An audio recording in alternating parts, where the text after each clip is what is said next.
लक्षात ठेवा, हा जन्म पुन्हा नाही. स्वतःसाठी जगायला विसरू नका. इतरांसाठी सर्व करा. पण तुम्ही काय केले हे सिद्ध करावं लागत असेल, तर तुमचे कौतुक कधीही होणार नाही याचा स्वीकार करा. तुमच्या विचारांच्या कक्षा रुंदावण्यासाठी प्रयत्न करा. बाहेर पडा, अनोळखी लोकांना भेटा. सतत सहानुभूती मिळवणं थांबवा. निसर्गात फिरा, सजगपणे निसर्ग पहा, जीवनाचा उद्देश शोधा. लोक नावे ठेवणार. सीतामातेला सुद्धा अग्निपरीक्षा द्यावी लागली होतीच ना. त्यामुळे तुमचा जन्म तुम्ही किती चांगले आहात हे सिद्ध करण्यासाठी घालवू नकात. कारण समोरच्याचा दृष्टिकोन तुम्ही बदलू शकणार नाहीये. ज्याला वाईटच बघायचं आहे, तो चांगल्यामध्ये सुद्धा वाईटच बघणार.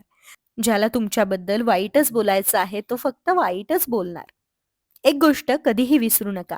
हा जन्म पुन्हा नाही, हे वय पुन्हा नाही, ही वेळ पुन्हा नाही. दुःख आहे, वेदनाही आहेत. मन दुखावले आहे.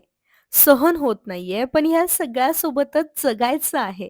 आनंद घ्यायचा आहे. तशी सवय स्वतःला लावून घ्यायची आहे. कितीही त्रास असला तरी जगणं सोडायचं नाहीये. कोणा एका गोष्टीमध्ये, कोणा एका छंदामध्ये, आपल्या कामामध्ये काहीही झालं तरी समर्पित होत राहावं. रोज नव्याने अनेक गोष्टींच्या प्रेमात पडावं. आनंद तर प्रत्येक क्षणाला आहेच. तो आपल्यात आहे, आपल्या श्वासात आहे, आपल्या दृष्टीत आहे.